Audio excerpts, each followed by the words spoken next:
I'm one of the librarians here at the Newton Free Library, and I'm going to tell you about some of the great books we have on the going into 5th grade reading list. But I also want to point out to you that this list that was put together by the school librarians and the Newton Free librarians is just for fun. You do not have to read any of the books on the list. We hope you will enjoy some of them, but the whole idea of reading over the summer is to enjoy what you are doing, so feel free to read anything that you want. I also wanted to let you know that you can listen to books over the summer.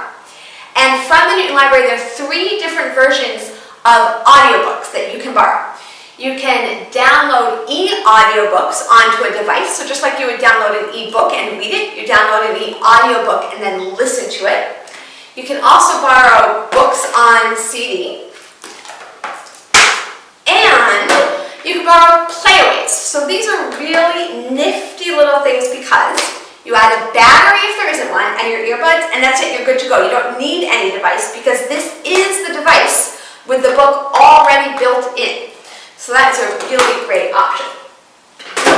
Okay, so on the list are all kinds of books, including nonfiction, one of which is called Frightlopedia, an encyclopedia of everything scary, creepy, and spine-chilling from arachnids, remember those are spiders, to zombies. And the author's last name is Winterbottom. So this one is pretty much a list of all kinds of scary things. Examples include the Capuchin Catacombs.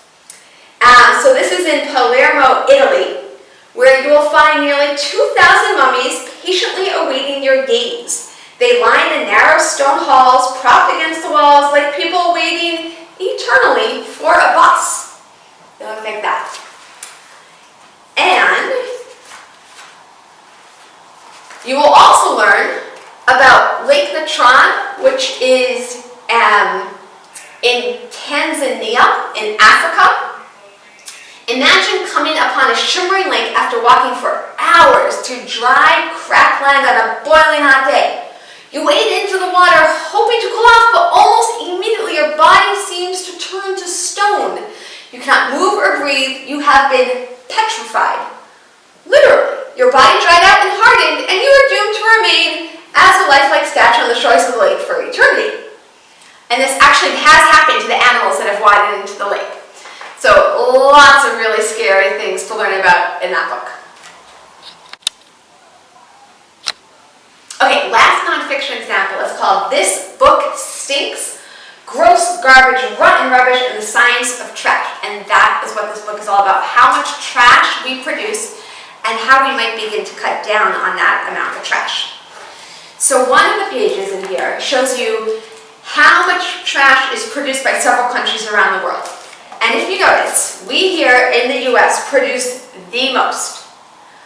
A close second is China, and all these other countries, the United Kingdom, Russia, India, Germany, Japan, France, Brazil, way less than we do. China almost as much as we do, but if you remember, the population of China compared to the population of the US is so much bigger. So in fact, we should be producing much less trash than they do. So that is an example. You'll also find in here interesting ways people have found to use trash so as to recycle. So for example, here you have clothing made out of recycled materials. Here you have restaurant menus and plastic bags making the dress. And this is one that's all made out of CDs. And you're also going to have pages about how you yourself can reduce, reuse, recycle. So this page, for example, is upcycle your stuff, and it gives you all kinds of craft activities that you could do with your trash. All right, moving on to fiction. This book is called The Last Gargoyle. The author's last name is Durham. So a gargoyle, as you might or might not remember, is one of those statues that you find sometimes on the corners or edges of building, and often they look like creatures or monsters, and sometimes they are made so that the rain will come out of their mouth and form a little waterfall type effect. So this is about a particular gargoyle whose name is Penhallow, and he is the last of his kind here in Boston. It is his job to protect the denizens, that means the people who live in his building, which is an apartment building. He does have the ability to leave his stone form and take on a different form in order to walk around the city of Boston, and he often takes on the form of a boy. And he is the last because there is an ancient evil that has just killed the other two gargoyles who are still living in Boston, and now is just down to Penhallow to protect his people and his building, not to mention the rest of the city, from the ancient evil and destruction. Alright, this book is called The Last Panther. The author's last name is Mitchell. This one is science fiction. It takes place at an uncertain point in the future when we haven't done all that well in taking care of the planet and all the species that live here. A lot of them have gone extinct. So this is about Curie, who lives with her conservation dad on the outskirts of a village. So the village the lives of the people who live there are somewhat more primitive. They don't have as much technology, and they still hunt a lot in order to support themselves. Her dad clearly has come from one of the cities, capital C, where the villagers are not allowed. But he had married Curie's mom, who was a villager, and as a result, Curie doesn't really belong in either society. Not with the highly technologically advanced city people, or really with the villagers who only sort of tolerate her. And then life gets really unclear for Curie when she comes across a panther who is believed to be extinct. And she feels a serious bond with it and feels like she's communicating with the panther. Her dad wants to capture the panther to bring it back to live in a zoo in the city, and the villagers want to capture the panther in order to kill it, to allow them to survive both by eating the meat and by being able to sell some of the parts. So Curie has to figure out what she is going to do. Hi, I'm Jean from the Newton Free Library, and I'm here to chat with you about some great books for going into 5th grade. And I want to start with 2 graphic novels. The first one is Gods and Thunder, a graphic novel of Old Norse myths. And it's exactly what it says. What I really, really love about this book is that all the way in the back, it has an awesome glossary. So it has pictures of all of the characters, and it describes how they fit into the whole world of Norse mythology, and that's really helpful because I didn't know a lot about it. And then I'll just show you some of the illustrations. This is Thor versus the giants. And it has all the different characters that you're going to see in this particular chapter. And then it continues. And there's also the death of Baldur. So if you're really into Norse mythology, you'd really like Gods and Thunder. And then totally switching it up, Time Shifters is a wacky graphic novel about time traveling.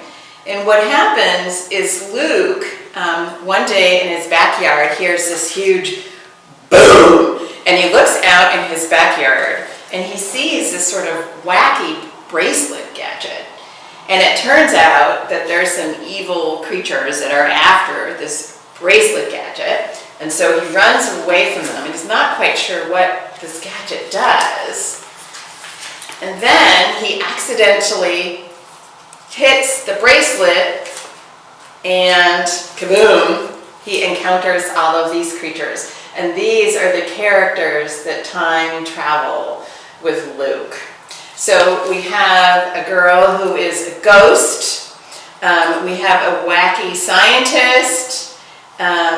We have Abraham Lincoln. Really wacky, fun characters. And if you really like time traveling, you'll like Time Shifters. This is a really terrific poetry book. It's called I'm Just No Good at Rhyming and Other Nonsense for Mischievous Kids and Immature Grown-Ups. And I'll read you one of the poems from this. Let's do Chocolate for Breakfast. Chocolate for breakfast, tasty and sweet. Chocolate for breakfast, oh, what a treat. But if it's for breakfast, then truly and surely It's not choco late, it's choco early. If you like the Dorp Diaries, you'll really like reading The Real McCoys. This is about a girl named Moxie who's 10 and in the 4th grade, and she's lost her best friend because she's moved away, and her best friend is her great sidekick in solving mysteries. Now, someone at the school has stolen the school mascot, and Moxie needs to solve the case. But now she has to fly solo because her friend left. But maybe, just maybe, her younger brother Milton, who's in 1st grade, can help. It's a very funny book. It's chock full of great illustrations, and it's a great mystery. And I'll show you some of the pictures. This is what Moxie thinks of her younger brother.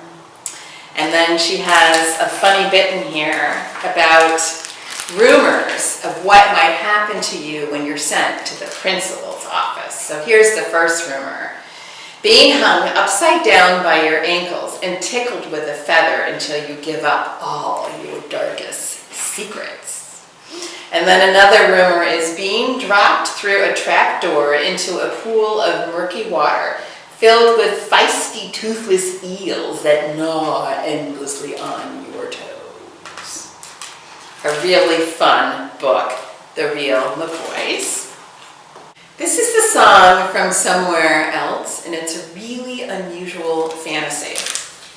It's about Francesca, or as she likes to be called, Frank, is tormented by 3 bullies at a playground.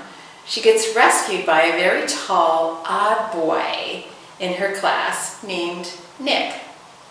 They run to Nick's house where Frank hears some really beautiful, eerie music. It turns out that this amazing music is created by a creature from another world, Nick's mother. And this is what Nick's mother looks like.